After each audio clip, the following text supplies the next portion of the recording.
Masinamkele kwakho kwinkqubo yethu i-VOB Voice of the Bay kule nyanga yamalungelo abantu i-Human Rights Month.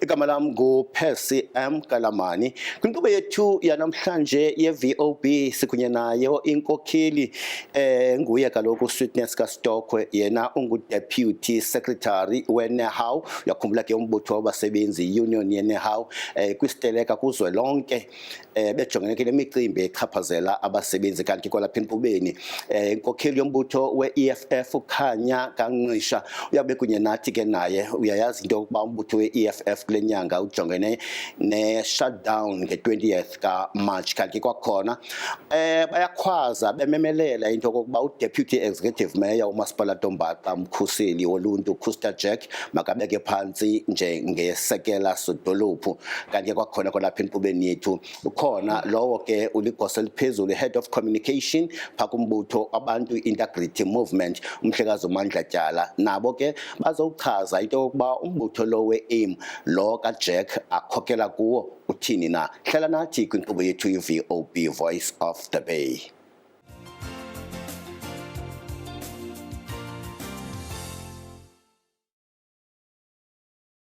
Sinamkele kwakho kwinkqubo yethu i-VOB Voice of the Bay. Sitshilo kaloku sathi umbutho wabasebenzi i-NEHAWU bakwisiteleka sikazwelonke nalapho bekhalazela khona imiba iliqela uchatho kwimivuzo imeko zokusebenza kwabo kanti kwakhona nokunqongophala kwabasebenzi ngoba ke uyazi into yokuba embutho lo we-NEHAWU umkhulu kakhulu nakwizibhedlela kwizakhiwo zikarhulumente nje jikelele. Kodwa ke kuyaphawuleka into yokuba kusuku lwangolwesibini bilusuku lwesibini kwisiteleka sabo kanti kwakhona nanamhlanje nje basakubambile umzabalazo wabo kanti ke uyasichazela ngcono ngentshukumo ezenzekayo ngoba ke siyabona kwindawo zonke apho bakho khona bengabasebenzi zivaliwe izakhiwo okanye kwezinye indawo kutshiswa nje amatayele ngaphandle. Ukhona ke lowo ungusekela secretary or deputy secretary kwi-NEHAWU kwiphondo leMpuma Kapa nguye kaloku Sweetness Kastokwe. Masikwamkele inkokheli yabasebenzi Sweetness Kastokwe. Ngozi Percy, ndiyabulela uba lapha. Ndiyabulisana kuba phulaphuli balapha kukhanya. Kuyaphawuleka into yokokuba abasebenzi basezitalatweni kanti kwakhona besezitalatweni njalo kwelinye icala umphathiswa bebambele ngelo xesha kwi-public administration umphathiswa wabasebenzi uThulas Nxesi utshilo wathi imeko yokokuba nibe kanti nisezitalatweni ayikho mthethweni ngoko kulindeleke into yokokuba nibuyele emisebenzini. Hayi thina siyi-union i-certificate sokustrayikha soba kweziteleka sinaso sasifumana ngoNovember 2022. So i-strike sethu si-protected. Of course bona ke as urhulumente umqashi bawenzile amatyelityeli besisa ecourt bezama ukuba basimise i-strike sethu but ke sile sayogulwa nathi phaa kwinkundla because yinto entsha ngoku into yokubana sinayo i-platform singumqashi nee-unions basixoxe kwi-bargaining council but ke into entsha apha eSouth Africa urhulumente into zabasebenzi ufuna ukuzisombulula ecourt. So bazamile ukusi-interdicta sahamba sayo-aphila for i-interim court interdict waphinda veri ke u-government okanye i-state okanye i-justice system yabagranta. So we have appealed again, meaning that up until those processes are concluded, i-strike sethu sise-protected, we can continue with the strike and we are prepared to defend this protection of strike sabasebenzi up to the highest court as uNEHAWU. But on Monday, the Minister of Labour and Employment, Mr. Thulas Nxesi, has encouraged you to go back to work. No, usencourage uthi masihambe siye kwi-bargaining siyoxoxa ezi zinto phaa.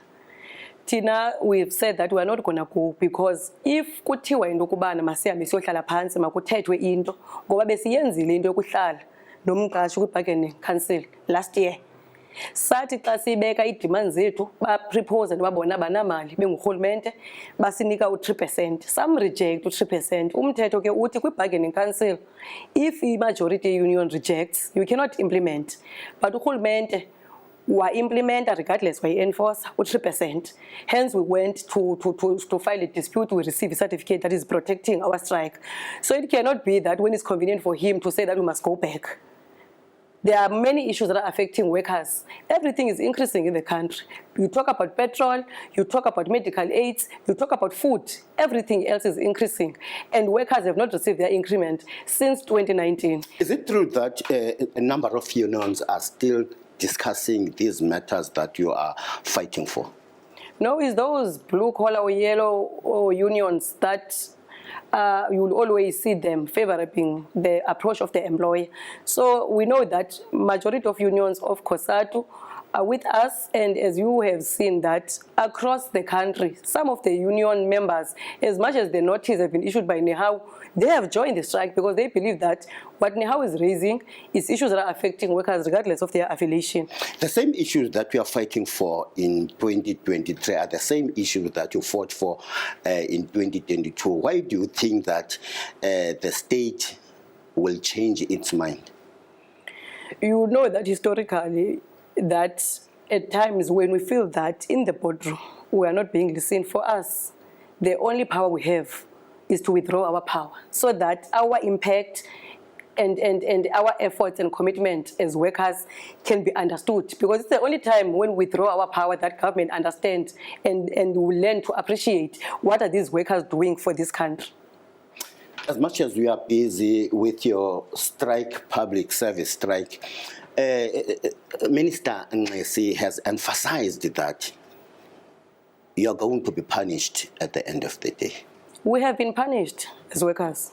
The fact that you would expect us to live out of the salary increment since that we've received 2019 up until one, for us, it means that we have taken something away from us when everything else is increasing. We understand very well the implication of the strike, that when you go to a strike, the implication is no work, no pay. Workers are prepared. They are fully aware because they know that if they do not fight, it will mean that they are signing out for being slaves of this country. Because if we are not prepared to fight now, it means that government can come again next year and say that we don't deserve our salary, bonuses, or anything, any benefit that we have received. So for us, it is not necessary about salary alone, but also to protect the trade union movement, because it is under attack. And we must understand, good Percy, that even apartheid at some point was a law. As much as it was a law that was suppressing, discriminating workers, it was a law. And workers were united to fight up until that those laws were changed. So if this government of sixth administration under President Ramaphosa is doing the same thing, we are prepared to fight to defend our benefits and our rights as workers. Let's look at the payments that have been made since last year. There were some 1,000, or there is an amount of 1,000 that has been paid to the public service employees. Take us through on that 1,000 rand. As much, okay, I will respond because the government claims that the money that you are still claiming is the one that has been paid to your members, especially to the general workers of government. That's where the problem and the confusion and manipulation that the government is doing in terms of portraying that in the public space, because we were clear as union what we are demand. As I've said earlier on, they are imposing, regardless that we are rejecting. Remember the 1,000 rand, which we refer to as a tip, because remember when you talk about bargaining, it means that I put my demands, you respond and say this is what I can, and we must agree at some point. Government, we don't know how they came to resolve to say that we deserve to be paid 1,000, which is non-pensionable, meaning that the pensions of public service is on standstill since 2019. It has not moved, meaning that when they are pensioning, they will pension with nothing. So the 1,000 rand that they have given workers, it is taxable also.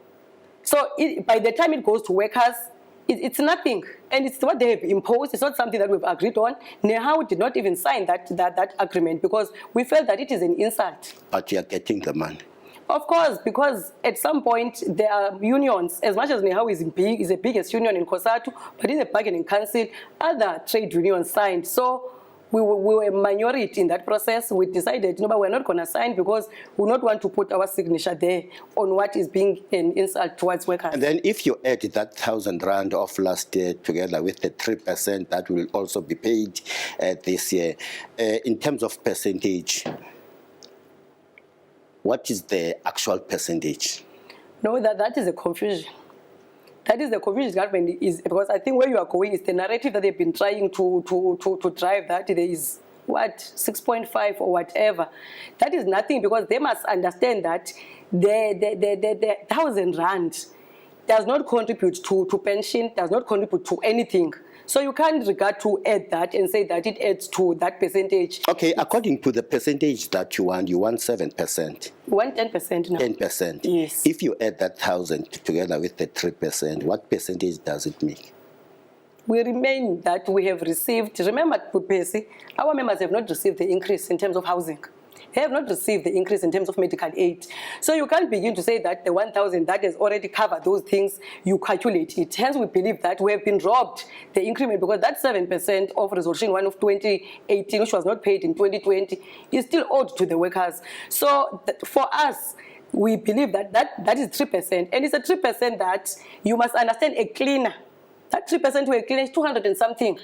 The 3% is only significant to a minister, because someone who is earning 1.2 per annum, that is a lot of money to them, but not to our members. So that is an insult for us. Sizabaleka siye ngasevenkileni sekunye naye Deputy Secretary weNEHAWU kwiphondo leMpuma Kapa uSweetness Kastokwe, sikunye ke naye siphethe umba we-public strike nekuphawulekayo into yokuba iNEHAWU ikhokela lo mngcelele nokulwela amalungelo abasebenzi. Let's go for a commercial break.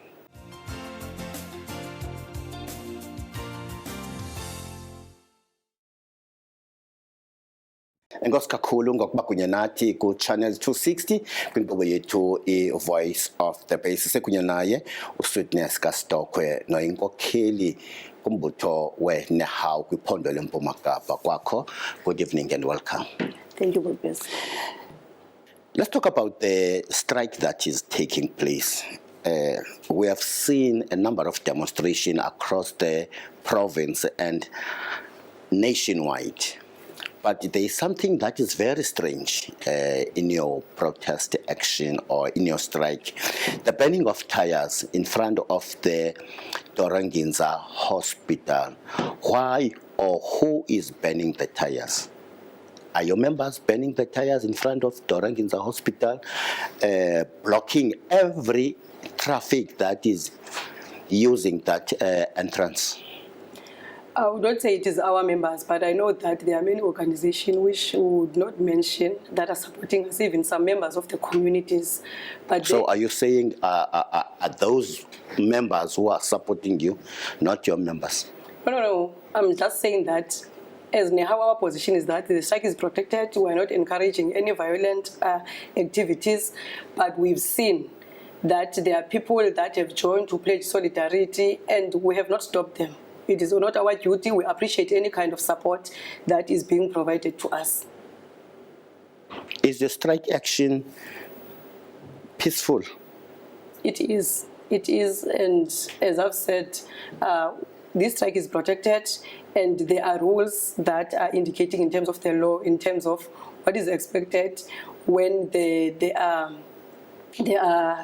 are supposed to be strike in terms of picket rules and what you need to do, and we have been sticking to that. But what we've seen is violence. But Deputy Secretary, I'm very much concerned because I take you as someone who are responsible citizens, yes, and taxpayers of this country. Yes. But there are some burning of tires during your protest action. As I've said, that our strike is protected, and it is known nationally. So if there is anything that is illegal or done that is not supposed to be done, the law enforcement is there, and they have been there in terms of monitoring it. As I've said to you, that we have been in the receiving end in terms of being attacked by some of our members almost got ran over. I am the victim of that because we've been protecting it peacefully. We've been protecting peacefully in front of these issues. We're not going to protect inside. We're going to protect in front because we want to create even awareness. Because some of the society or community members do not understand why there are long queues in these institutions. You go to Home Affairs, there are long queues. You go to Department of Labor, you go to hospital. Members of the community are not aware that there is a shortage of staff that the state is refusing to address. And also, we want them to understand why we are out. It is not necessarily that we don't care about them, but we believe that we have tried everything in the boardroom. But the banning of tires, is it gonna be? Is it gonna make a solution or make things better? The banning of tires. We know historically in this country, at times there are things that the society or workers do in order for government to respond.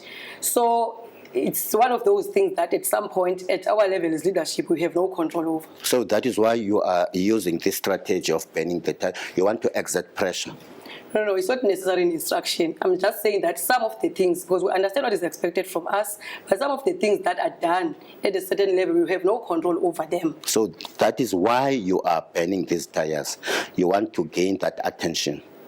It would be a strategy at the level, but in terms of the union and the position of the union is that the strike must be peaceful. As much as we want impact, the instruction is that withdraw your power, so that the public, when they see that there are no services and services are moving slow, the mayor will put pressure on Premier and Premier will put pressure on the president or the minister.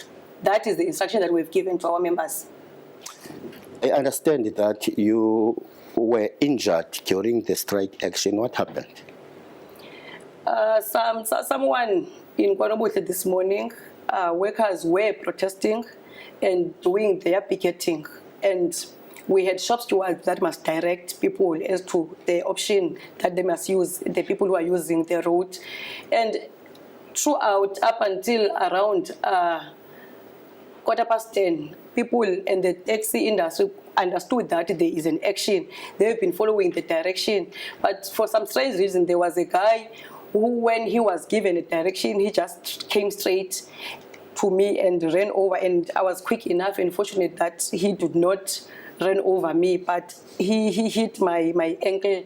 So it's one of those things that I'm saying that it's the same thing that you will experience, that when people experience long queues, they will say that our members have attitude, they don't want to do their job, not understanding that what is behind that. Did you report this incident to the police? Yes, I did. Even now I'm coming from the hospital, I've done every observation in terms of x-ray and everything. We've managed to get the number plate of the driver. So we'll be following up the case. Now that the strike is continuing, what is the way forward from now? I understand you are still on strike, but every day there are some changes that are taking place. For us as Nehawu and workers in general, we continue up until government brings an offer that is dignified or decent to the table. Because we believe that we've been pushed up to a point that our back is against the wall. So we're very clear, and we're disappointed that instead of government engaging or try to improve their offer, they just go to court and think that court is the place where they can resolve issues, which is very disappointing. It's very disappointing because that attitude, we thought that we have left it with the apartheid state, whereby people will be attacked, people will be shot, people will be arrested when they are expressing their grievances or their concerns. So it's very disappointing that the same government that claims that they don't have money, they go to court, pay senior counsel to defend, which we believe that those monies could have contributed to some of our demands. Because remember, when we are working for a state, you go to your council in your ward, you don't qualify for your RDP house, you go to the bank, they will tell you that you are paying peanuts, we can't loan you. So some of our demands are around that we believe that allowances, housing allowances needs to be increased, medical allowances needs to be increased, because even our kids, when they go to universities, they don't qualify for NSFAS. And part of our demands talks to that there must be a bursary scheme for public servants. In other countries, it's happening, but it's only in South Africa that public servants are treated as if that they are slaves. As much as you are toying or protesting, Nehawu is an affiliate of COSATU. Yes. COSATU is an ally of the African National Congress. Yes. And yet the government is led by the African National Congress, of which you, COSATU, SACP, and ANC, you are in a tripartite alliance. What is your take about this alliance? Does it work for you, especially the workers? There is a view about workers, and it was expressed in the last National Congress of COSATU, which took place last year. COSATU took a decision that we need now to give another component of the alliance, which is SACP, because we believe that ANC has done in terms of its mandate, in terms of NDR, what it was expected to do, and it has delivered us to that. So there is nothing more that they can do. We need to move to another component. But to come back to what you are saying, as much as, because other people would say that, why are you striking but you are in alliance? Our existence as a union first and obligation is towards our members. And NEHAWU is a worker control union. So regardless of who we are affiliated to, when our members mandate us to do something, we respect that. That is our constitution. Your reaction on President Ramaphosa's new cabinet? It's disappointing. It's disappointing the fact that as much as we believe that the reshuffling was needed, because particularly what you said earlier on about Thula Nxesi acting when there are issues in his department that we feel that they need his attention and he's failing to address, and he was giving another department. So we welcome the reshuffling. It was long overdue, but we are disappointing that also again when the state continues to say that there is no money, we see the president continuously increasing ministers in his office. And you don't get to know what is it exactly that they are doing. And again, you will see that there are ministers who've got 2 deputies. And yet when you go on the ground, you do not see the impact of those ministers in terms of addressing the issues of the society or citizens of South Africa and workers in particular. So we believe that that is a wasteful of money which could have been used to invest on the ground to make sure that service delivery that is being given to citizens is quality service delivery. Ms. Sweetness Stokwe, Deputy Secretary of NEHAWU in the Eastern Cape, thank you very much for making time. Siyabulela kakhulu ngexesha lakho. Ningonelela nempumelelo kwisiteleka senu ningabasebenzi. Siyabulela Bhuphesi, and sicela into yokubana sisupport kwesi strike ngoba i-issues iziraise affect abasebenzi bodwa ne-society at large ziyaba affect. Ngokhelki yabasebenzi leyo kwi-NEHAWU Sweetness kaStokwe nokwangusekela nobhala kwiphondo leMpuma Kapa kwalapha kwi-NEHAWU. Siqinisekile ke uyazibonela njengokwakho kwizibhedlela kuzo zonke izakhiwo zikarhulumente imizabalazo yabo iyabonakala. Kodwa ke sabaleka singasevenkileni emveni kwevenkile sibuye naye uKhanya Ngqisha noyinkokheli kumbutho we-EFF.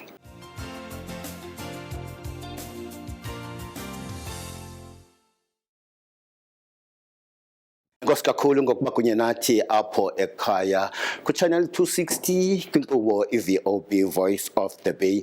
Khumbula kakhona kaloku ekupheleni konyaka umbutho we-EFF, the 3rd largest political party in South Africa, has declared that on the 20th of March 2023, they will make it a point that this country doesn't function at all. Mr. Khanya Ngqisha nguye oyasichazela ngcono into yokuba kanye izizathu zokuba kubekho u-shutdown on the 20th. Abantu abayimisebenzini, akho zikolo, akho ntshukumo nje, konke kweli lizwe loMzantsi Afrika. Mhlekazi Khanya Ngqisha siyakwamkela kwinkqubo ye-VOB. Mandibulise Bhuphesi, and greetings to the viewers out there. Are you still saying on the 20th of March it's going to be a national shutdown? Yes, Bhuphesi. On the 20th of March is a national shutdown. Everything, we are going to make sure that from early in the morning, there must be no movement. There'll be no school. People that are going to work must stay at home or they must come and join the protest. So the city, basically the metro, will be a shutdown. People that are going to work that will be using the roads, especially the busy roads, they might as well stay at home because they'll be wasting their time. There's not going to be any movement that we are going to allow on that particular day because we are fighting a very serious issue of electricity and the resignation of President Cyril Ramaphosa. But the president on Monday this week has appointed a minister who is going to be responsible to make it a point that load shedding is going to be resolved. Well, we've got no reason to trust the president because up until now, load shedding has been a big problem for South Africans. So if that minister was going to create any or come with any miraculous solutions, he should have appointed him long ago. And believe you me, if that was the reason or if that was going to be the result, that minister would have been appointed a long time ago. But it's just that we are being sold dreams that the issue of electricity is going to be sorted out. It's not going to be sorted out. In fact, it's getting worse and worse, and many of us are starting to familiarize ourselves with 2 hours or even more or without electricity on a daily basis. It's even worse in cities like BCM because here at least it's 2 hours. In BCM for 3 hours there's no electricity, 3 hours there's electricity, 3 hours again.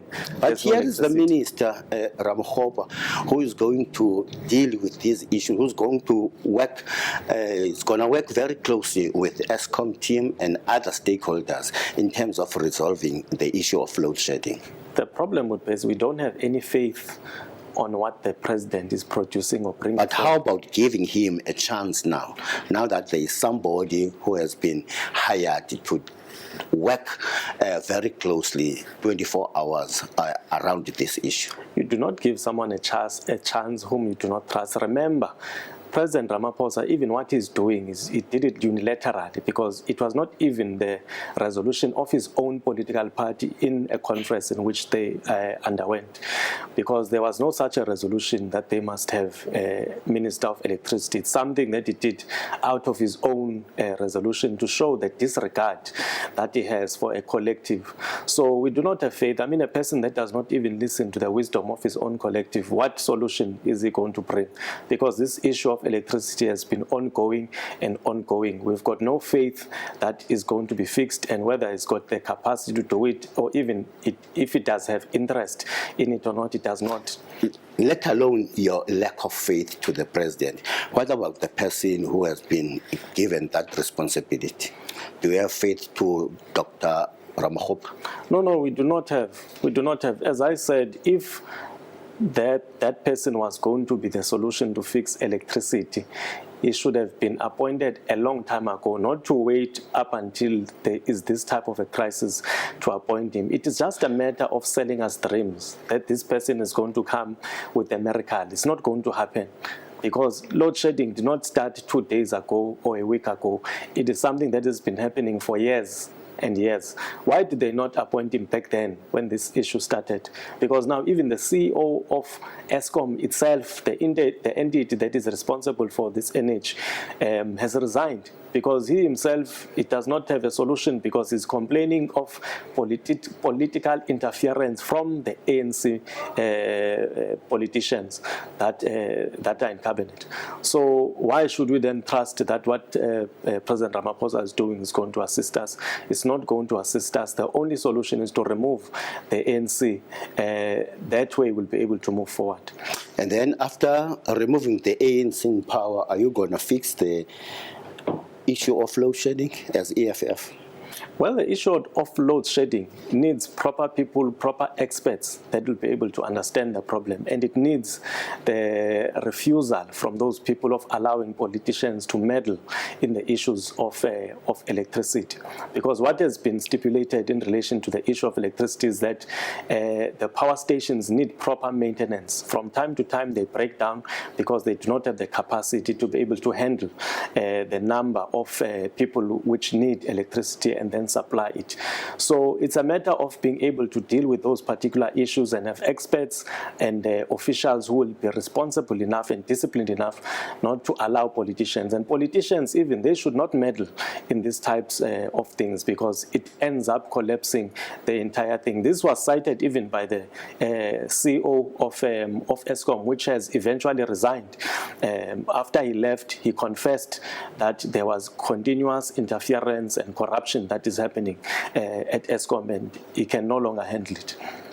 Here in our municipality, as a councillor, do you debate the issue around load shedding here in the Nelson Mandela? And if yes, what sort of proposal as EFF are you coming up with? Well, remember, the municipality is a customer of Eskom. Yes. Yes. So ours is to just do what we can to use as less energy as possible to relieve the power grid from the amount of electricity it needs to supply. So we encourage residents, for instance, to switch off the geysers, and we install certain mechanisms that will allow geysers at a certain time not to operate. We encourage businesses at a particular time, what is currently happening through the MMC of Electricity and Energy, to work together and say, perhaps at a particular point in time, they're going to switch off electricity from this time to that time. Because with the bigger businesses, in order for them to start up with electricity and light it on back on again, it takes a lot of time. You can imagine a company like VW, which has those machines that use a lot of energy to produce vehicles. It takes more than an hour or so if you are going to switch off electricity from them, for them to start from scratch from scratch up until it is fully active, and so on and so forth. But we do what we can to motivate, especially to the citizens, to use less electricity when it is not needed. Let's go back again and talk about the 20th March.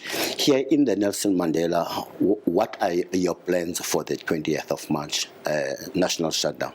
We are going to use every available means that is necessary to ensure that there is no operation that is happening. Big companies that even think they are untouchable, such as your VWs, Isuzus, the major complexes like Green Acres, Warmer Park Shopping Center, where whiteness exists.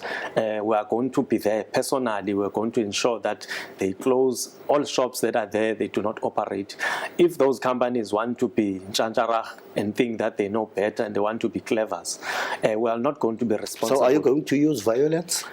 No, we're not going to use violence. To those who want to go to work, what will be your action against them? No, we are going to close.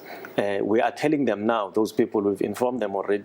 There are even posters as we speak. But there are people who are against this 20th March shutdown.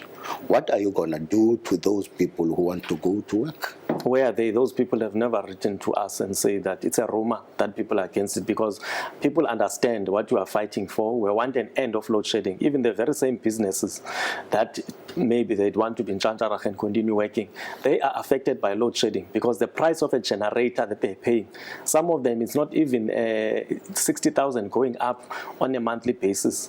Way much more than what they were paying when they had electricity. So we have said as the EFF that we have had enough. We want an end of load shedding. This self-destructive behavior that has been caused to us by the ANC, are not going to allow it anymore. What about Operation Dudula? Because they says they are not going to support your 20th March. No, we're not interested in Operation Dudula. It is led by... But they are against your initiative. It is their choice to be against it. They are not part of us. It is just an excited person that wants to gain relevance that is leading that thing. So we've got our own program as the EFF. We could not care less about Operation Dudula's initiatives. Masibamba apho sizobaleka siyengasevenkileni sibuya kwanaye ke kodwa umhlekazi okhanya kaNgqisha.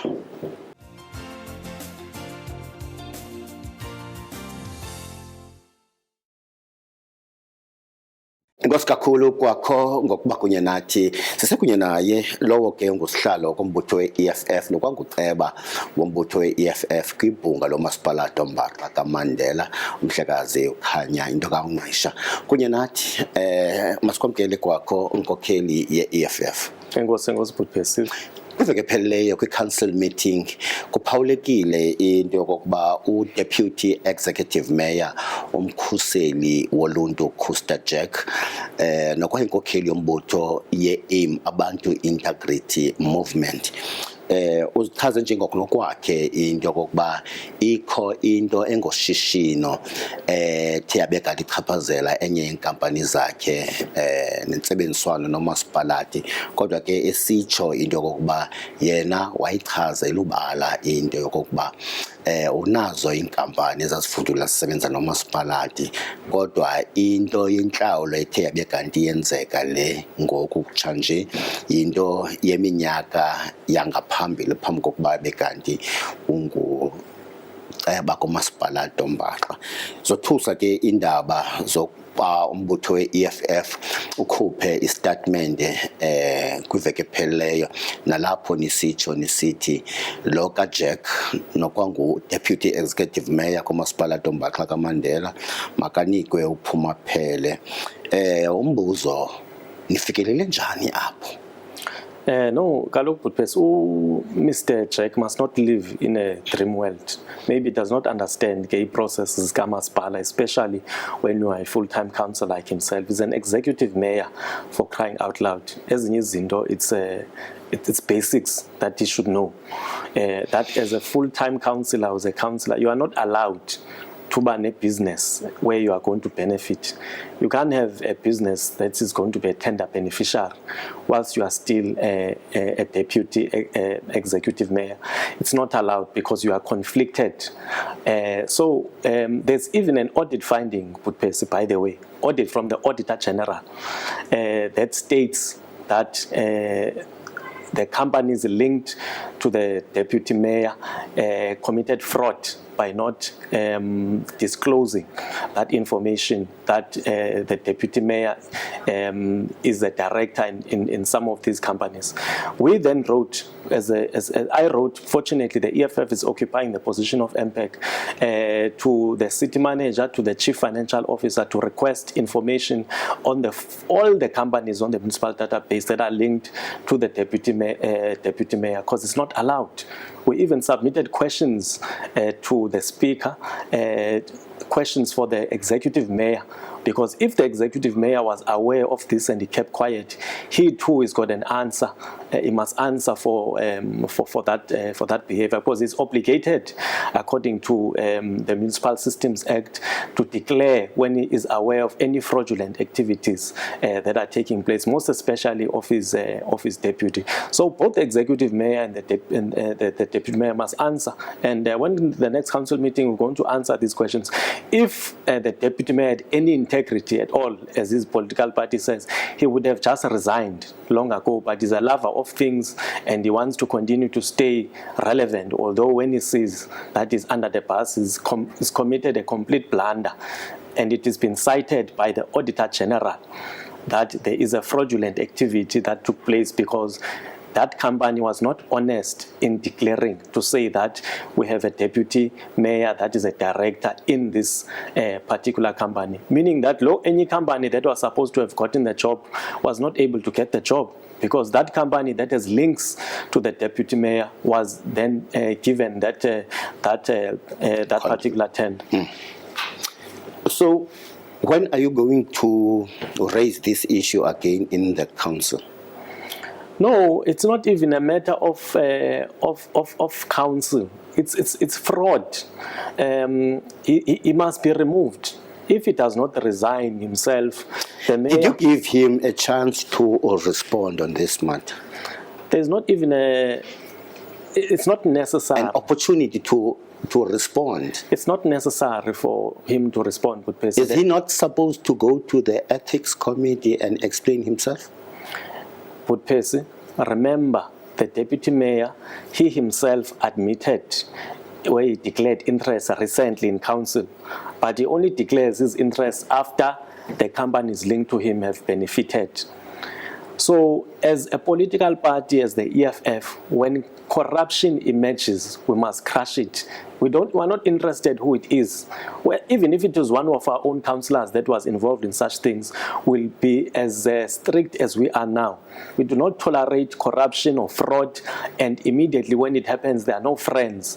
We are going to deal with it very decisively because we want to set an example to this municipality that no one must be involved in corrupt or fraudulent activities. And if it must be the deputy mayor, then so be it. Even if it is the mayor or anyone else, then so be it. And we are going to use whatever powers that we can in order to ensure that the deputy mayor resigns and leaves his position. Mr. Gnisha, I just want to know from you, now that this matter has been debated in the council, what is the next step? Is it not supposed to be tabled in the ethics committee or sent to the ethics committee so that Mr. Jack can get an opportunity to defend himself or to explain, not necessarily to defend, but to explain himself? There's nothing to explain, Butpesi. He said, he signed it. He said, this is my company, Yonke installations there in the municipal council books, in the agenda. And this is how this company has benefited, and I agree, this company, I'm linked to it. But what we know is that there's more than this one. Is it not fair for you to give him an opportunity to explain? Yes, he has returned that information. He reported himself, but is it not fair for him to get an opportunity to explain anything that has to do with his companies? It is not, it's irrelevant, Butpesi, because the AG's report is there. Also, he himself is signed and declared that I agree that this company, I'm linked to it and it has benefited. And there's rules in the Municipal Structures Act that does not allow councillors to have companies that are linked to them. So you don't want to hear anything from him? No, we've heard enough. He has spoken through the declaration that this is all we need to hear. Do you have a company linked to you? Yes. Has this company benefited from a tender? Yes. Am I linked to it? Yes. And he signed the document. We are done. That's all we need to hear. Ndiqinisekile kwithuba lokumila kunje lokaJack ebenokulifumana ithuba kodwa ke xa usithi kukho ne Auditor General naye ovakalisa opinion yakhe umcimbi uthanda ukuba nzima kodwa ndiqinisekile likwithuba lokuba kuyafuneka naye azithethele kulomba. The problem with the deputy mayor is becoming to be a dishonest person, because if there been integrity, as he says, he gets from his political party, he would have admitted that he's done wrong and would have done the honorable thing and resign. Because there's no getting out of this party. You can't explain yourself because the numbers do not lie. The Auditor General report is there. He himself has declared it. And what is painful about this thing is that even the DA mayor, it seems that he's protecting him. Meaning that to the DA, there are certain politicians that need protection when they are implicated in fraud. Because they know very well that you cannot have any politician that has links to tender beneficiary companies. You cannot be a politician, have a company linked to you, and it benefits from getting work, because for the precise reason that it is known that you'll be able to influence those particular processes. Allow people of the business world to do business. If you want to be a politician, remain to be a politician. Don't want to be in both places, which is what the deputy mayor has done. And it is very wrong. It must be condemned to the West in terms of what he has done, and it must be something that must not happen. Because if you allow this thing to slide, next thing tomorrow I'm also going to say, hey, I forgot Butpesi.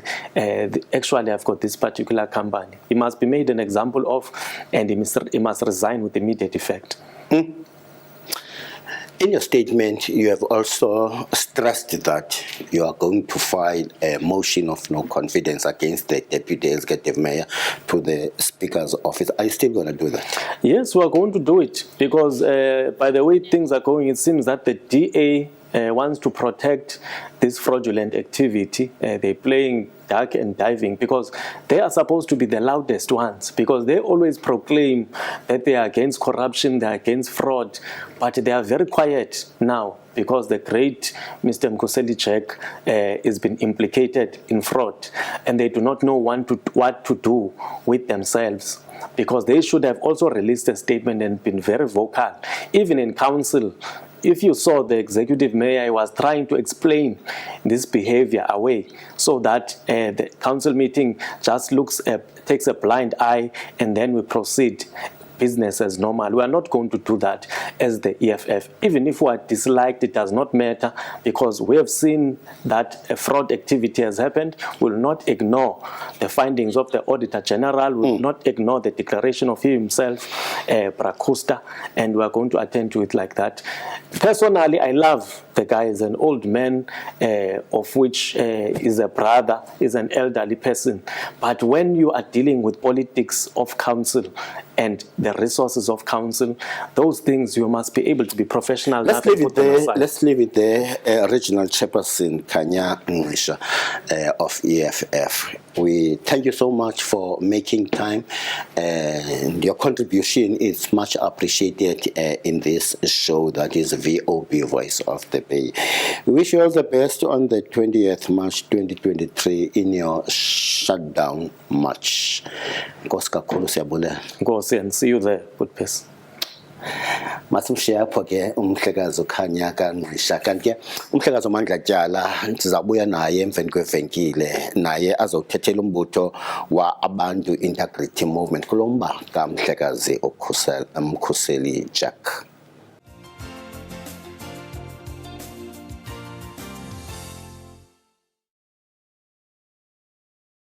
Nkosi kakhulu ngokuba kunye nathi kwinkqubo yethu iVOB Voice of the Bay.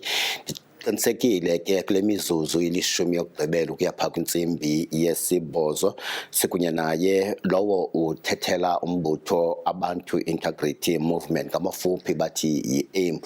Kuye kaloku umhlekazi uMandla Tyala, inguye ke oyasichazela into yokuba kule meko uDeputy Executive Mayor umkhuseli woluntu Khusta Jack azibhaqe kuyo ngokweenkampani zakhe ekuphawulekayo into yokuba zifumene ushishino kumasipala Dombaxa kaMandela, kodwa ke yena uyasichazela into yokuba bona beyi-AIM bathini na kule meko yenkokheli yabo nekwalilungu lebhunga lomasipala Dombaxa kaMandela. Mhlekazi uMandla Tyala, masikwamkele kwinkqubo yethu iVOB.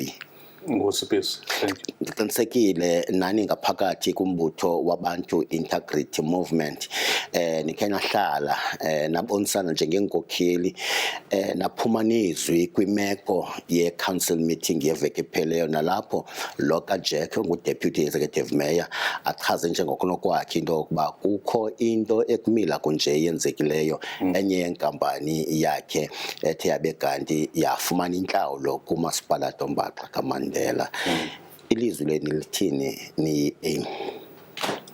Ndabulela for the opportunity. I think I should start by saying this is a disturbing development for the Metro, because I'm sure, as you know, the current multi-party government has been making great strides in terms of restoring the service delivery after the disaster we had under the previous administration, where Masipala came to a standstill, literally. So a development of this nature takes the focus away from the good work that is taking place in Masipala currently under the leadership of the Deputy Mayor and other people. When this controversy surfaced, the Deputy Mayor gave us as an organization a detailed account of what happened.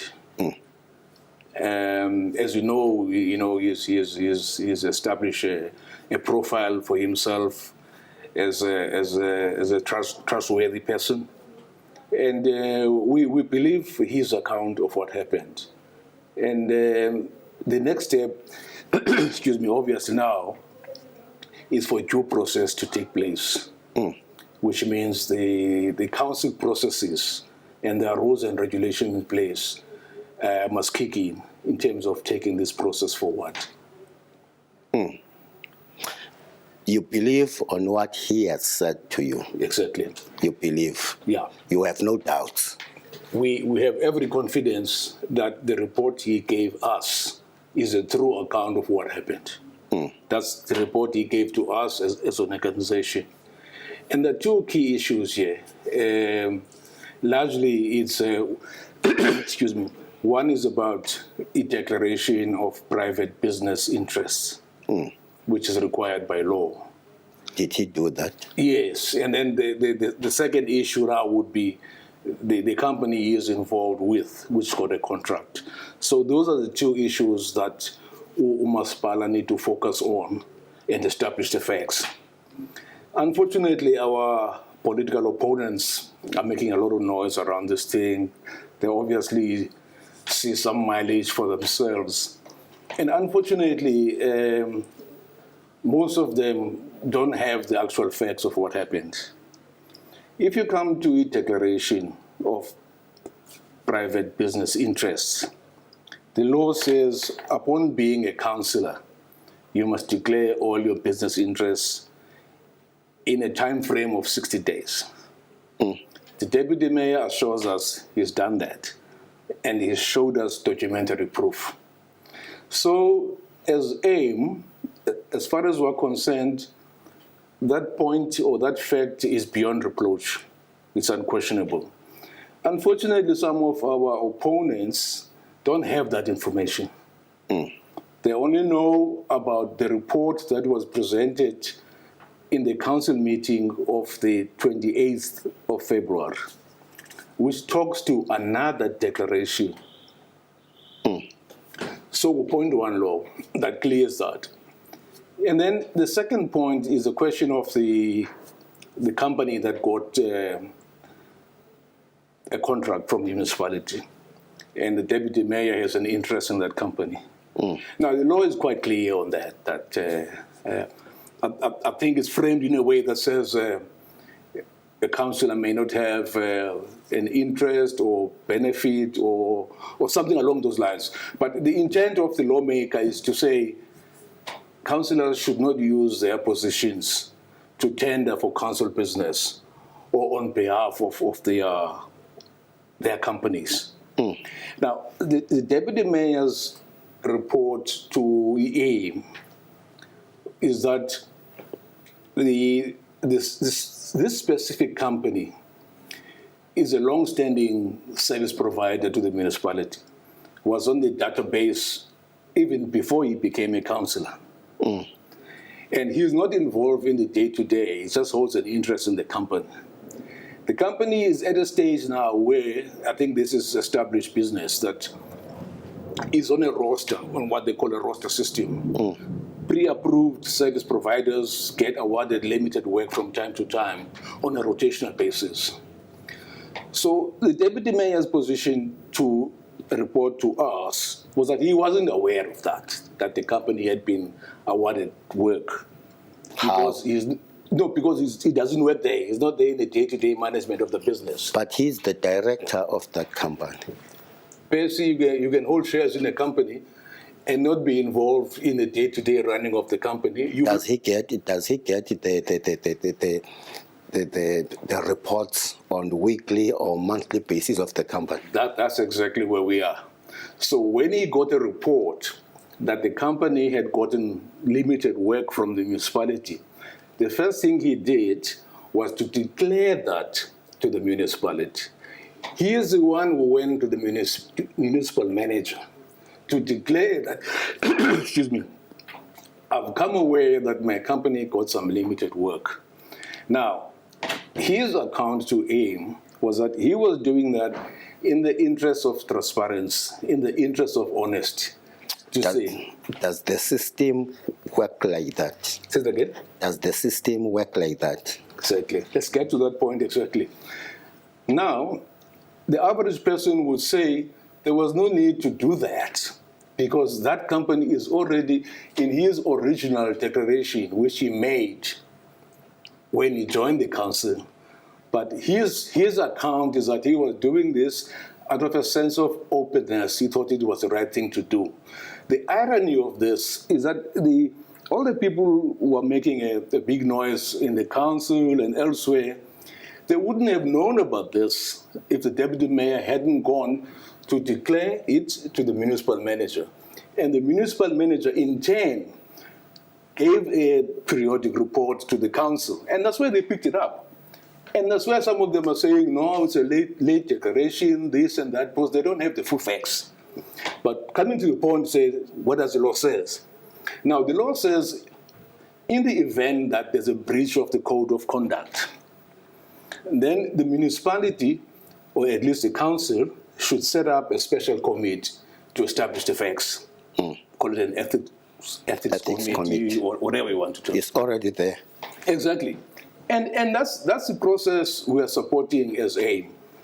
To say, let's have the due process here. Let's follow the rules as spelled out in the Bible of governance in the municipality, which is the Municipal Systems Act. Now, what's going to happen is that committee is going to listen to the deputy mayor, is going to invite other role players if necessary, and then we'll come to a finding. Unlike our political opponents who were shouting in a meeting that the deputy mayor I've got only 1 minute. must resign immediately or must be fired immediately. Now, that committee has got two options. They can say, on behalf of the facts we have in front of us, we don't recommend any action, or we recommend sanctions. The sanctions are spelled out in the law. It can be a warning, or the council can request the MUC to fire the deputy mayor. And it's got nothing to do with the mayor. So let's wait. We're saying as AIM, let's wait for that process to unfold. Let that committee sit, establish the facts, and recommend a way forward to the council, and then we'll take things from there. Mr. Mandla, thank you very much for giving us your position as Abantu Integrity Movement. Thanks for the invitation. Ngolo hlobo nenkqubo yethu ifikelela esiphelweni sibuye sibonane kwixesha elizayo. Busuku benzolo. Adios amigos. God bless.